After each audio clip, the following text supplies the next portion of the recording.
Hello and welcome to Crafting a Revolution. My name is Katie Freeman and I am your host. If you're new to this podcast, I'm going to tell you that every Wednesday and Friday, I'm bringing you interviews of female and non binary makers of all kinds from all around the world. And today's guest is Amanda Russell, also known as Sawdust Woman. Amanda Russell currently is apprenticing with Philip Morley in Texas, and really great story listening to how she wound up getting into woodworking and how she really loves it and pretty much all the amazing benefits and aspects of doing it. So I'm excited to bring this interview to you all. Now, before we hop into the interview, I want to give a big shout out and thanks to the patrons over on Patreon. So, thank you so much.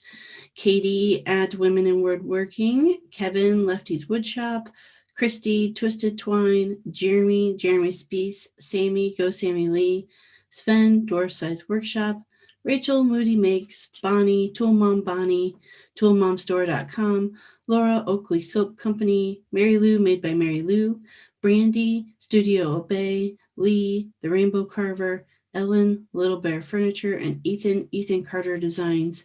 Thank you all so very much for your continued and ongoing support, helping me to produce 2 episodes a week every week. Now, if you want to get your name added to this list, it is super easy.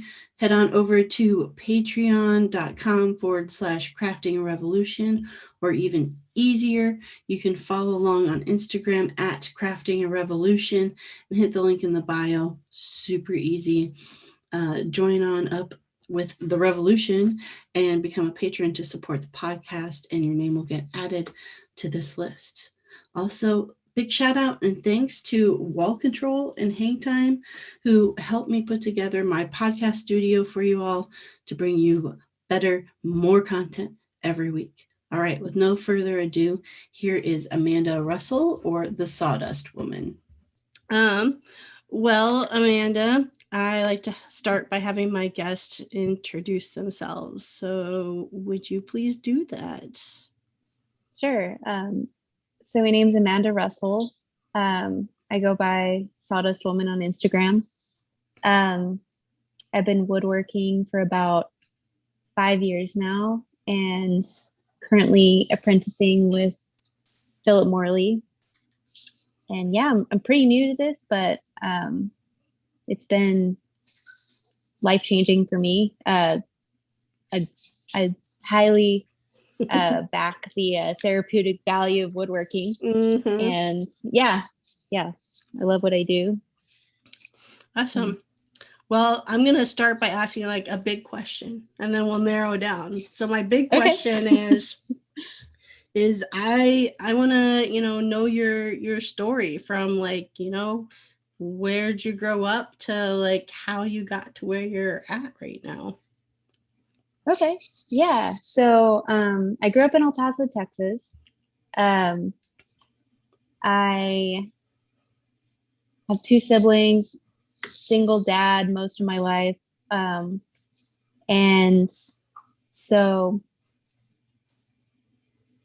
grew up with kind of a unique background, and then went to college, went to UTEP, UT El Paso, and majored in creative writing. But I figured out pretty quickly that college wasn't my my thing. So I bartended and waitressed for a long time, and then bartending, my dad and my grandfather both were woodworkers, so I kind of was around it but didn't really take a personal interest in it. And then one day I was just like, hey, I asked my dad, I'm like, can you show me how to use a lathe? He's like, sure, come over. I made a muddler like for bartending. Mm-hmm. So that was my first project, and it just kind of clicked, and it was like,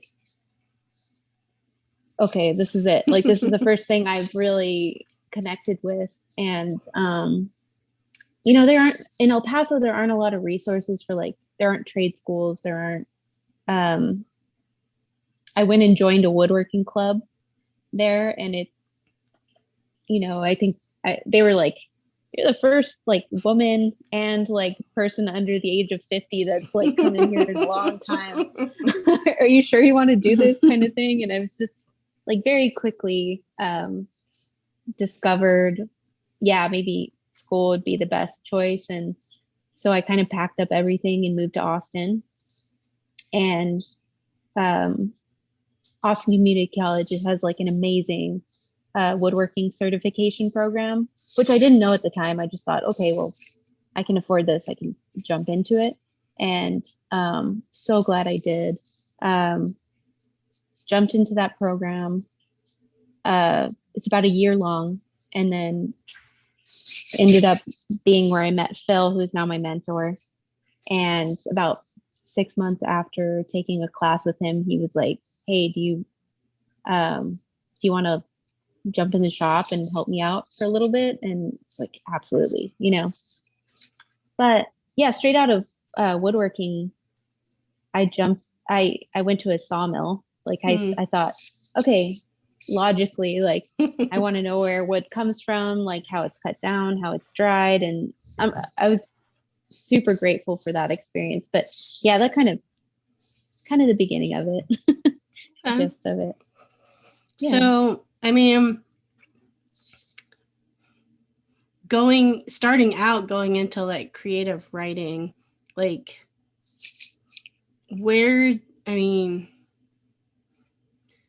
did you have like a lot of interest in just like creative tasks or like hobbies as like a kid that led you into even like checking that out?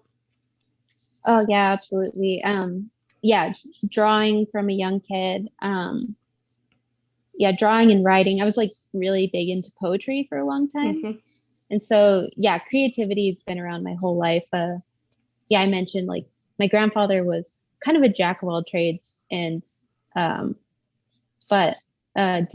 he was restoring antique clocks for a long time. So he did like the finial work and little mm-hmm. turnings and all the clockwork, and would replace pieces. And so I grew up around creativity. My dad's the same way. And yeah, was always drawing, writing, pretty much anything I could get my hands on. Mm-hmm. So creative writing made sense at the time. I was really wanted to write like fiction, like mm-hmm. novels. And mm-hmm. I mean, I still would love to incorporate that into the rest of what I do. Mm-hmm. But creatively, it's always been present in my life. Mm-hmm. So, I mean, yeah, do you think once you were at college, was it strictly like this is not my like, jam, doing this 4-year college thing? Or was there any bit like it just still wasn't, maybe like writing isn't meant to be my thing? Yeah, I think it in my life at that time, there were a lot of things going on that kind of pushed me that way. I was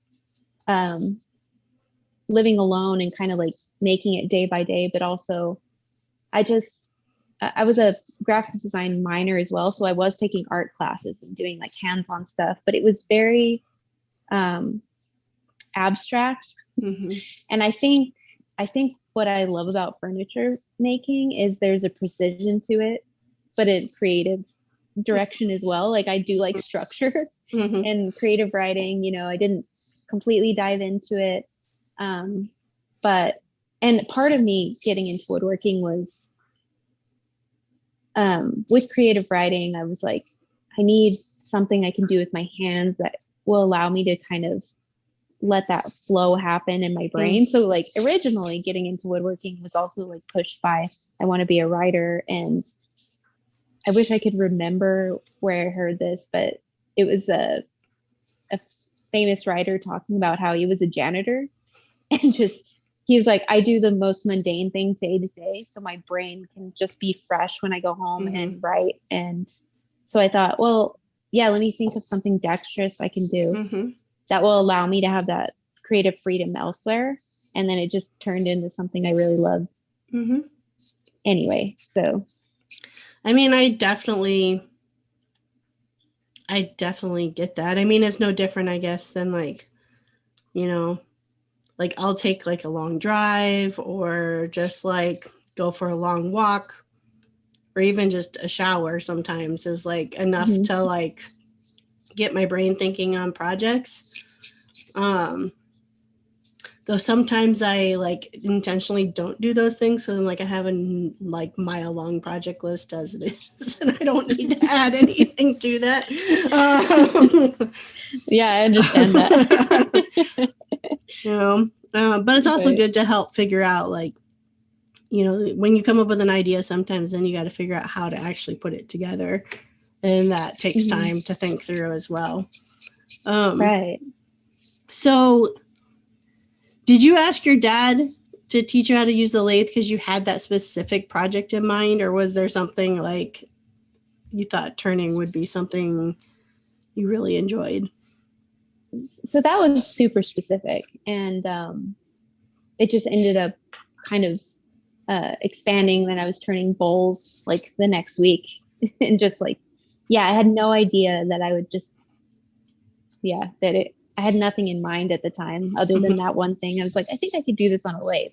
Let me try it, and then it quickly evolved into the rest, just woodworking in general. So Do you still enjoy turning? I have not turned in since I started. So yeah, I'd love to get back into it though. Um, like I was saying, I like structure and I love the like precision of furniture making and using, a table saw and a router and getting these like really dialed in things. But there's something like cathartic about using a lathe or like what you do. Like I've been thinking a lot about like I need to get into like power carving or something freeform that Mm-hmm. allows that creative freedom and just a little less like precision to it. I think there's a beauty in it and a balance. There is. Sometimes I find, and I think maybe turners feel this way too sometimes. Like especially when I started power carving, it was actually hard to get into that free form, if that makes sense. Like it was like, okay, here's a chunk of wood. What do I do with it? Like I had like, and so it took Right. like scrapping a bunch of stuff just because I'd like, okay, well, let's just get the tool out and see what happens type thing. But Mm-hmm. it wouldn't turn into anything, or I'd get frustrated because nothing would come to mind in the process of like messing around with the tools. So it's like, I think there is a balance, but sometimes I think there is, um, again, not that it's mundane, but that there's, in having that structure, it's like you don't have to necessarily like think of the steps yourself. If I don't know if that makes any sense. Like if you're building a chair, like there's certain steps you have to take to building a chair or certain steps you Right. have to take to building a table. Um, and No, I understand that. Yeah. no, yeah, and so it's like if you start though with nothing, without that end goal in mind, it can be, I don't know, almost overwhelming to like wrap your head around it sometimes. Absolutely. I often find too with like designing pieces now, I felt so much freer before I understood like joinery and everything, all the things that Mm-hmm. have to happen. There's this like, and I often now when I design pieces, it's like just draw it.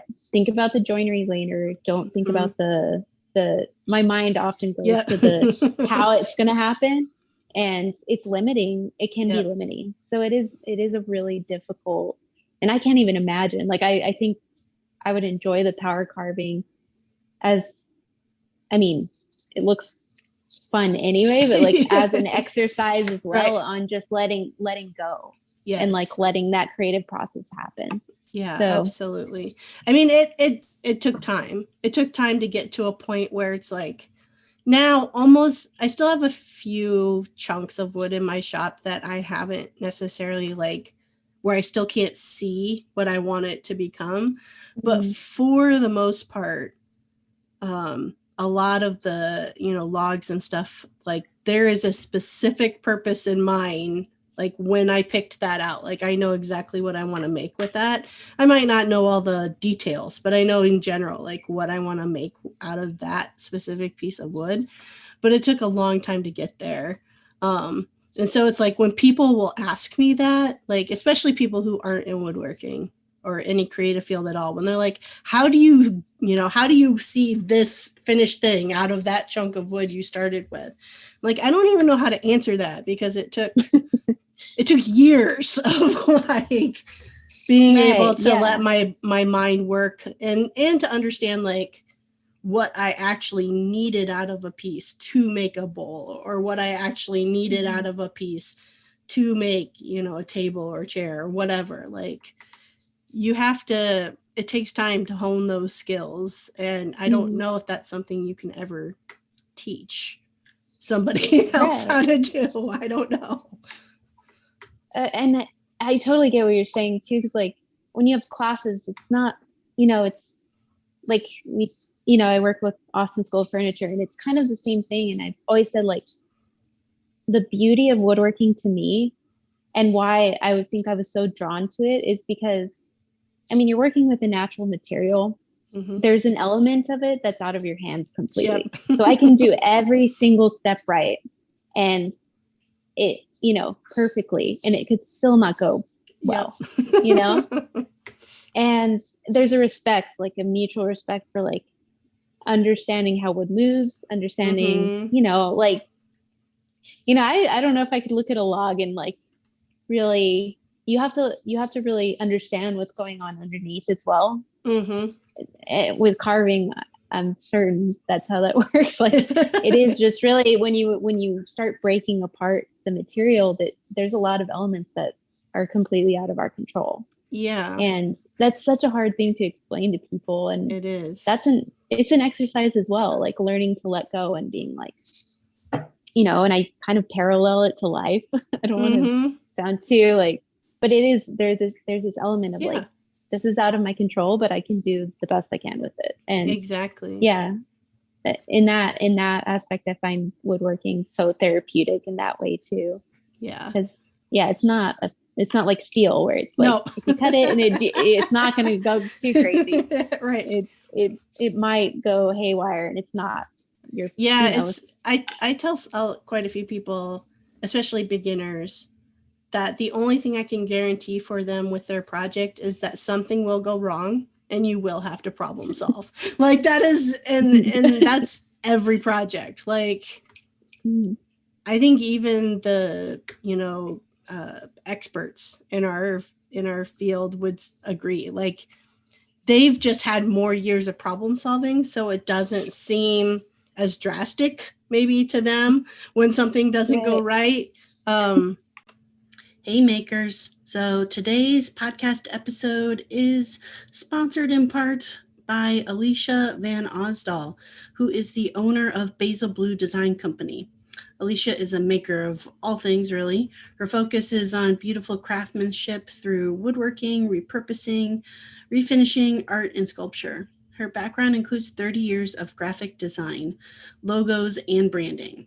If you have an idea or concept and need a creative solution or graphic design, you can email Alicia directly at Alicia, and that is ALICIA at basilblue.com. Or you can visit her website at www.basilblue.com. And fun fact, Alicia actually designed the logo for Crafting Revolution. So that is an example of the impeccable work you can expect if that is something you are in the market for. So be sure to look up Alicia again at her website, basilblue.com. All right, let's get back into the action. But yeah, I've got like you said, the one story I have about with like wood movement and doing everything perfectly. Designed and made a wine hutch, and originally it was supposed to be made out of mahogany. Though I was using sapelli because that's way cheaper and it looks a lot like mahogany. But I was making like the post legs because it's cabinet furniture basically. So I was making the post legs and did everything perfect, jointed it, sawed it, planed it, perfectly square, 2x2 posts, left for the night, came back the next day to class, and it was twisted like to high heaven. And I was like, and it was dry. It was kiln drying wood, right? So it should not have done that. But it did, and that's like I like what you said. It's like it's still, even though it's quote unquote dead, it's still a living material. It still brings in moisture and expels moisture and moves and all kinds of things. And it can make it both fun and frustrating in the same breath. Yeah, absolutely. And I like what you said too. Like, I mean, one of the first things Phil told me was just like, a really good woodworker knows how to fix mistakes because they're going to happen. Like, it's inevitable and it's out of your hands sometimes. But when you get really good at it, it's knowing how to repair those things or like make those things work. So it is just like a beautiful material to work with in general. There's a lot of lessons in it. Yes, there are. Yes, there are. So how long have you been working with Phil? About 3 years. Okay. Like part-time, and then for the past, gosh, I think it's going to be a year in October. Okay. So full-time. I've been working with him full-time. Okay. So I mean, I heard you mentioned, like designing pieces. Are you getting to do like your own projects from start to finish, or do you work on like commission pieces that he's getting? Mostly commission pieces that he's doing, and I've been fortunate enough to get some like side projects that I'm working on after work, and so I'm kind of navigating that time. But yeah, mostly it's just pieces he has, and we've been fortunate to do like some small production pieces, which is good for me because I'm doing repetitive work, which is like a super big teaching tool. And then I'm also getting to see him do the kind of one-off unique projects as well. Did you know anything about him teaching at that school when you went there? I think it cut out. Yeah, it did. Sorry. No problem. I was just asking, did you know anything about him teaching there when you went there, or at the school you went to, or anything of his reputation before going there? None. And we joke about this a lot because like Phil's, now that I know him and like his sense of humor, this all makes sense. So just as a forward. But I met him in my first class, and I was like the only female in the class. I was just like, the instructor would say something and some guy would come up to me like, so you need to, and I was like, I can hear the same thing. Like, I was just listening to him. So I was having the worst time to begin with. And I was, my first class, like hands-on, was a cabinet making class. So I was like standing out a piece of plywood, and Phil walks in. I have no idea who he is. And he's just like, I was like touching it every time I sanded through a grit. And he's like, touching it isn't going to make it any smoother, right? And he just walks away. And I just like, I was already like at my limit. And I was just like, who is this guy? Like, I remember going home so mad and just like so frustrated because I was already like, I didn't tell him this till recently because he's like, I don't remember how we met. And I was like, I remember how we met. So the following week in class, the instructor was like, oh, this is Phil, and he's an instructor. And even then I was like, oh God, like, I can't believe, I was just like already very sensitive to it. And we joke about it now because that's just like, he's the first to jump into a joke, or like, he's not even thinking about it. So I thought he was some student. And finally, I think the last class I took was with him. So I didn't really get to like know him. His mentor is actually the person he apprenticed with for 7 years is actually an instructor there too. And I had him first. He was my last like advanced class. Mm-hmm. And he's like the sweetest, like it was that like solidified everything for me, just his joy in woodworking. Mm-hmm. And then I met Phil after that. So, but no context. I had no idea going in who any of them were. Mm-hmm. But I've been fortunate, like very fortunate to meet the people I have. Yeah. So, I mean, okay, so you were the only girl in that class. Did you remain the only girl throughout? Not completely, but it was definitely a pretty heavy contrast, one or two. And, that first class, I'm glad I pushed through it because that was probably my most difficult experience. Mm-hmm. And then after that, it was pretty, the instructors there were amazing on like, and even that one, he like picked up on what was going on Mm-hmm. and kind of stepped in. And the program, I have to say, was really good on balancing that. I had experiences with students, but not instructors. Yeah. But well, with that class in particular, was there like an overlap of like, were there cabinet makers taking like who were going to go into like kitchen cabinet making, work after that, taking that same class? No, and that's what it didn't make sense to me either. I'm like, we're all beginners here, Mm-hmm. That's what was frustrating.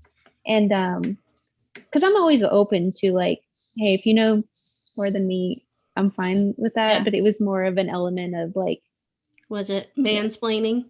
Yeah, lots of it. Lots of it. So yeah, it's just like I've experienced that throughout my career in Mm-hmm. different forms. And my first job was a very mm-hmm. interesting experience, especially at a sawmill. I feel like I was gonna say, like, sawmill does not scream inclusivity in any general way, shape, or form. Yeah, I was in the wood shop, so I wasn't like mm-hmm.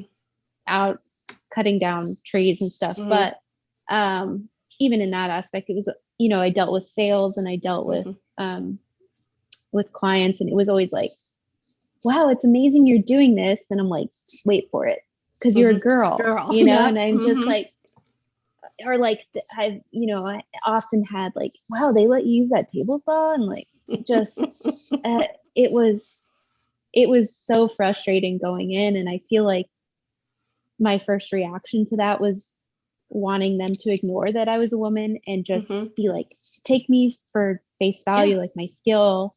And I embraced that for a really long time. Like I fought it for so long. But I don't know if this is your experience, but towards the end, I had a conversation where I was like, man, this is so frustrating at work. And like these things are happening. And I'll remember this conversation forever. But the question was, well, do you feel that you're a threat as a woman in a man's shop? And I was like, what? Wait, no, this doesn't even cover what I'm saying, but also like, what does that even mean? Like, and my takeaway from that was immediately like, people aren't going to ignore that we're women. So just embrace it and work with it. And my perspective changed from that point on. And that's when I changed my name to like Sawdust Woman on Instagram, because I was like, I wanted to just be like like I understand like representation too. Like I felt like I kind of hid that for a while, and I was like, no, I need to be an example to other people. Like when I was going into this, I didn't have, or I just wasn't aware of how many women are in this field. And I mean, there's still a need for more, I think, and still opportunities for that. But it's important to hold that space and be an example. Yeah. And, I do think, I think probably every guest I've had on this podcast, and there's 170 something of you that I've had on this podcast, struggle with that, right? Like that idea of like, I just want to be a woodworker. Like, I don't want to be like the female woodworker, or, you know, or in something like the Black female woodworker, or the, you know, queer female whatever. I just want to be like a woodworker. That's all I want to be. And I definitely understand that. And I would say I probably felt that way for a while too. Um, and then I've also heard the flip side from men say about women who do claim it. So like your name, Sawdust Woman, you know, that some men I've heard say like, well, that would be like a turnoff to me, because like, why can't you just be another woodworker? Why is it important that you're a woman? And so there's like this tug and pull, you know, like back and forth of like, what's the importance of it? And I look at it as like, especially if you are a heterosexual white male, you have all kinds of privilege coming with you that you're allowed to just say that you are a woodworker. Like, Yeah. And Right. you don't actually have to think about any of this stuff, like, because it doesn't actually touch your life ever. And so to your point, I think it is like, to me, it's a matter of pride. And that's not to say that anybody who does not fall into a female woodworker category, meaning like if you're non-binary or any of, you know, any other form of that, like, but it is a matter to me of like, no, this is important because it is representation. And I more so struggled with, I stayed in the closet for a really long time on social media, that I hid, you know, my queer side, because I was like, either I'm going to lose people, or somebody's going to, and they did. Somebody's like, why did you have to share that? Because representation matters, because it's another layer down. It's like, I'm not just a woman, I'm a queer woman. And so other queer women need to see that they can do this. Or maybe little girls, you know, growing up going, what in the world can I go do and be like accepted as? So I think everybody struggles with it, but I think it's better to embrace it than to ignore it. I mean, that's kind of the side I tend to fall on. Yeah. I totally agree. And I think like the biggest thing for me was just going back to that space, and like, I'm relatively new to this. And for me, it was, where do I see a version of myself in this? It's really hard to do something if you don't see a version of yourself in it. Exactly. So how do you navigate that? And there are plenty of women who have, and like have been like blazing the trail for the rest of us, and props to them. And in some form we are doing that in this space as well. Like, it hasn't been going on very long that women are in this field. So it's like very crucial and very important, I think, that we just be in that space, and like, or like you said, you know. Yeah, or the information just hasn't been shared, right? To your point, there have been women in these fields that have blazed the trail, though they were still a great minority. But pre-social media, me in Iowa had no idea that there was like female woodworkers out there. I knew there's men. I knew that was something that like a man could go into and do. And in fact, that's still, which is totally mine to own and just get over, but it's still one of my biggest pet peeves when I say I'm a woodworker and somebody goes, oh, my husband or my grandpa or my dad was a woodworker. I'm like, that's great. I would much rather hear about what woman you know as a woodworker. Right. You know? Yeah, again, it is so difficult. Right. Yeah. Hey makers, today's episode is sponsored in part by toolmomstore.com. At toolmomstore.com, you can find any and all tool-based merchandise for all genders, all sizes. They've got mugs, they've got shirts, all kinds of cool stuff. I have one of the shirts myself that has the hashtag woodworker on it.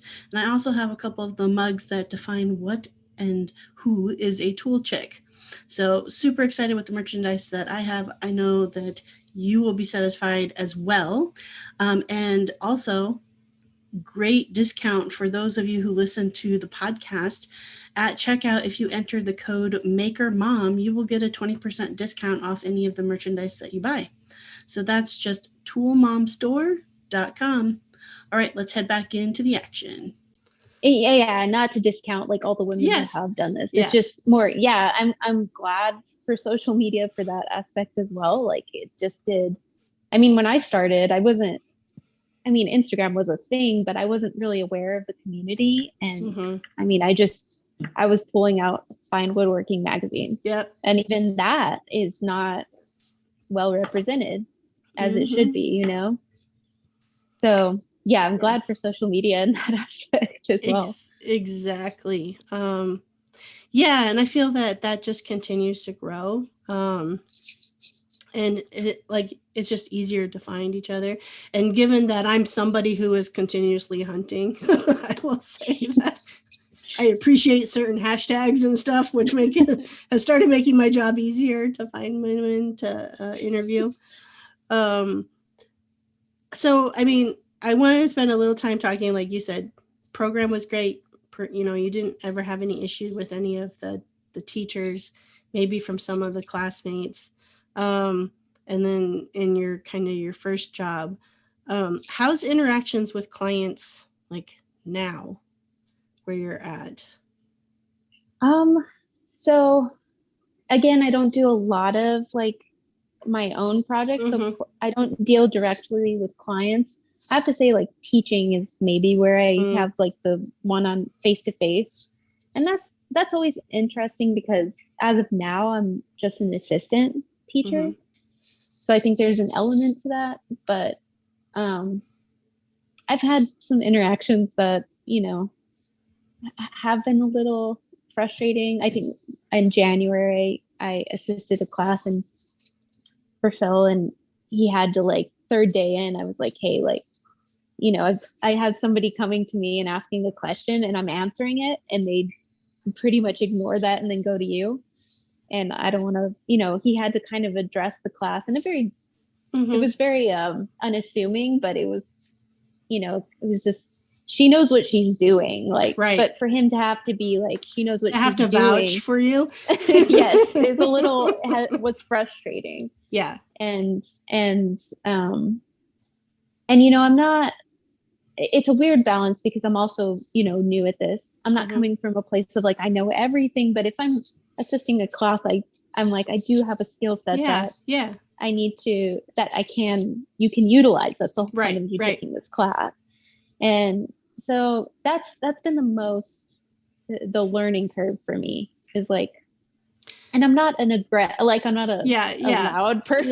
Yeah. So there's a balance to that as well. But so I'm curious to ask this question. Okay, especially in the teaching world, like, what's been your experience when you're like teaching a male student to use a power tool? Like a table saw or, that type of thing. Yeah, there's an ego involved with a little bit of everything. And I love assisting teaching kind of because of this, because I'm again, not a forceful person, and I'm a person that can take a step back and be like, this isn't a personal thing. This is I need to feel like I know how to do this thing. And so I'm always like, okay, I could take a step back or like, and let him kind of safely go through this. Yes. But yeah, there is an element to, especially, that is funny you bring that up, like especially power tools are like a thing that like a guy's supposed to know how to use. There's like an element that I just have to be very patient with, and I've gotten pretty good at it, I think. And in that aspect, I've had really great students as well who have and it's always what I found very unique. It's always like experienced people that will pause and be like, please show me how to do this, and like honestly take advice. So it's weird element, but I'm glad you bring that up. That is such a common thing. I mean, I've not taught, class one-on-one type thing.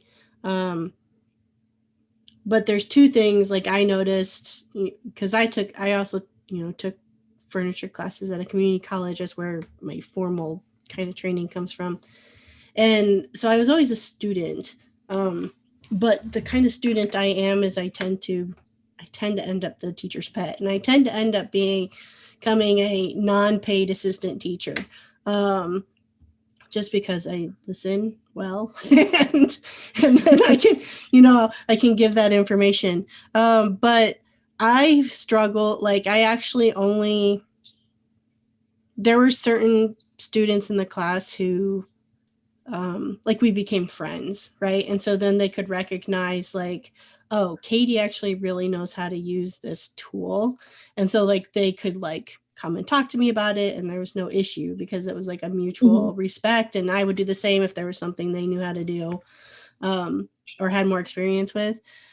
But like there was one instance where I like was watching somebody use a table saw, and I'm like, he is going to cut off his hand, like just watching him repeatedly.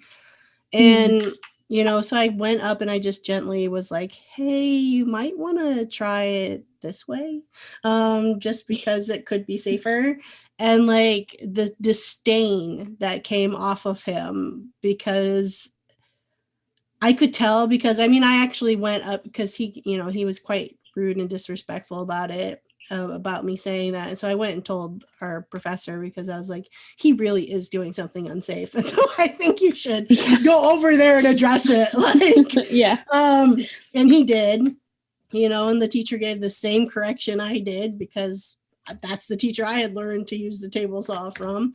And then the student took that correction, but it was like, what does my like genitalia have anything to do with the fact that I'm trying to make sure you keep your appendages? Like, I just don't understand that. I think what I found is like it almost does require some assertiveness, though even with that I've still had pushback.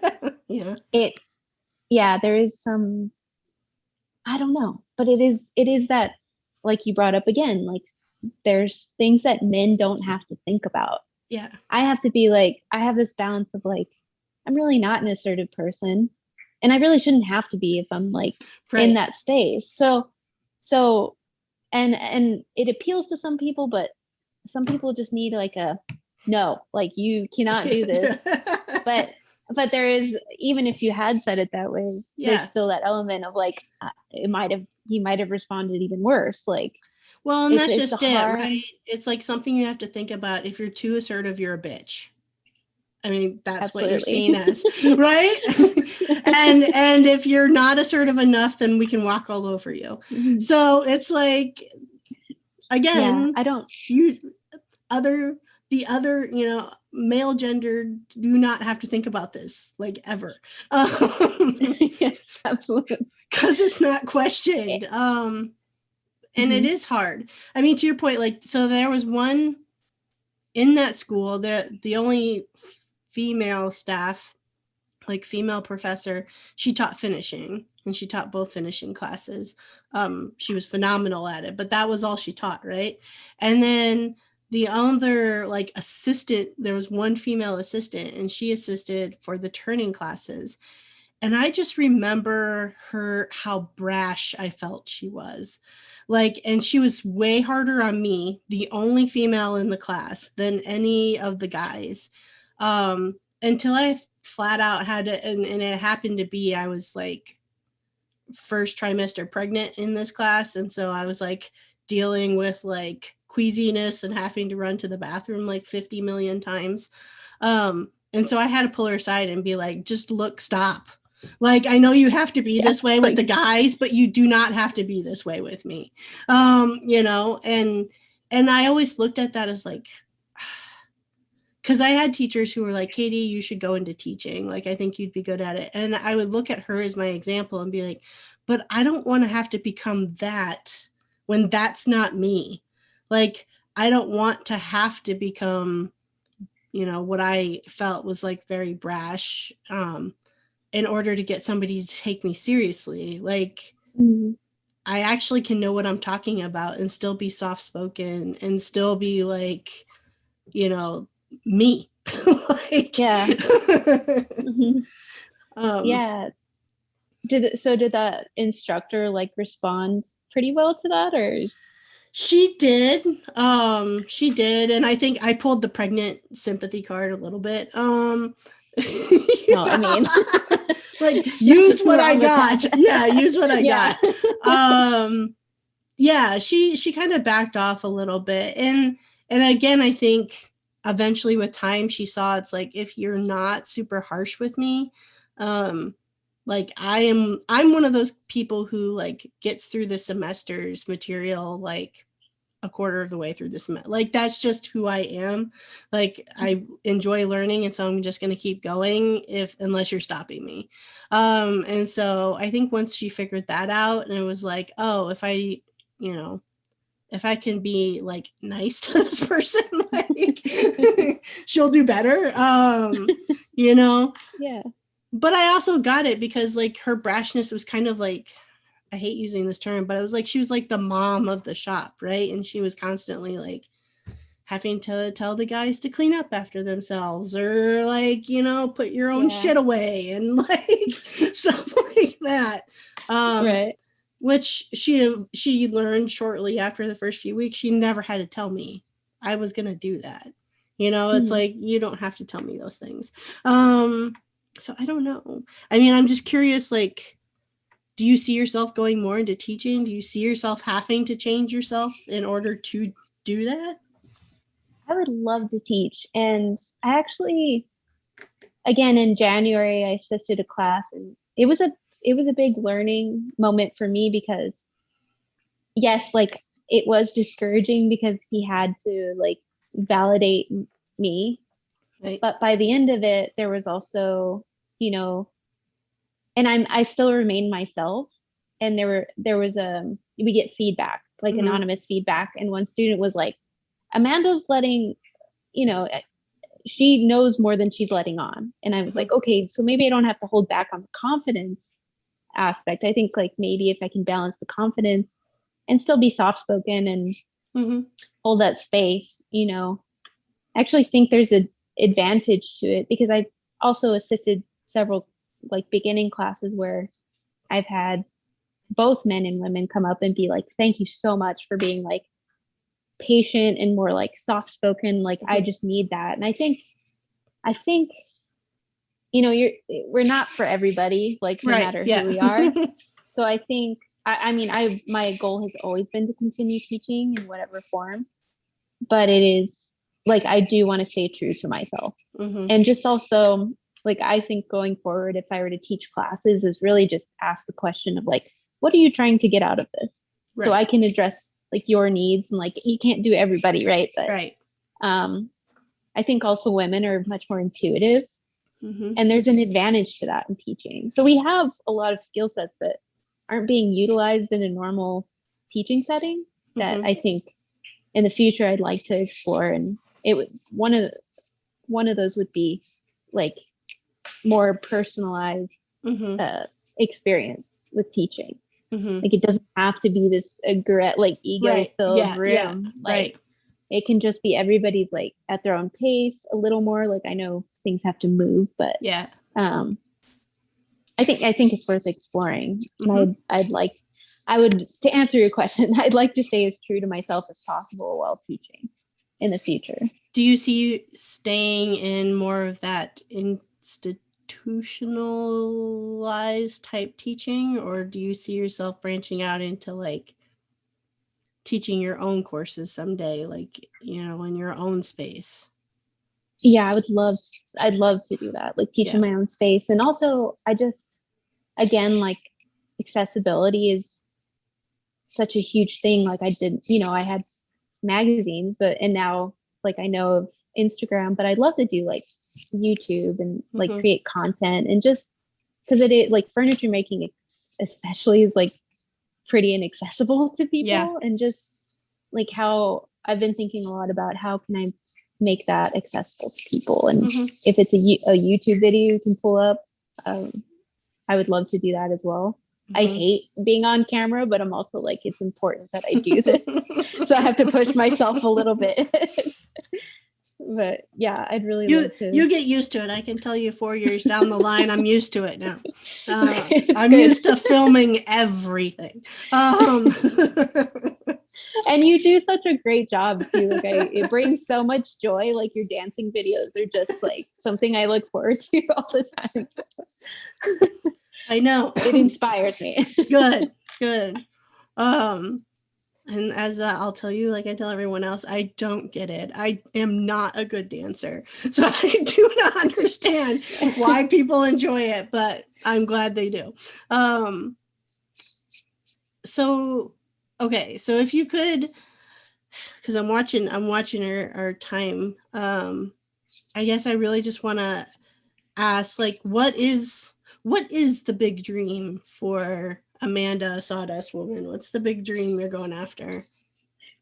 So yes, like I mentioned earlier, Sawdust Woman is kind of the concept is kind of just passing along that information, making it accessible, and just empowering women, non-binary, anybody moving forward in this craft that has not had that voice. It's all about representation. Like I've had, Phil's like, why don't you use your name? And I'm like, I don't want it to be me. I want it to be a collective thing. So my big dream is really like creating content, making, I would love to get to a point where I wouldn't have to charge for a woodworking class and just get, I live near Austin, and get the city involved and just pass along what I've been fortunate enough to be taught, that's my biggest motivation, teaching and passing along the craft. So I don't know if you're familiar with, I guess technically it's a school, and kind of it's on Instagram too, Crafting the Future. Yeah, that's a fantastic organization. And I think they're really helping to try to move that needle too, to get, more people into just craft in general, not necessarily specifically like woodworking, but craft in general. Right. Yeah, I think that's super, super interesting. And I bet Austin would be an excellent place for something similar. I hope so. And I do want it to just be, I have like a guy working on some logos and stuff for me right now. And he's like, I showed, my girlfriend your, like Sawdust Woman. She's like, oh my God, I feel like a superhero or something. And I was like, yeah, exactly. Like, I kind of just want that energy of like, yes, I can do this. And it doesn't have to just be about woodworking. It can be whatever, So that's my big dream. And of course, like I want to be create furniture and stuff, but I want to show that journey, because I just feel like going into it, it was so crucial for me to see other people like me that are doing this. So I just want to hold that space and like pay that forward too. So was there anyone in particular that you saw as an example that really, that you, another person you like really resonated with?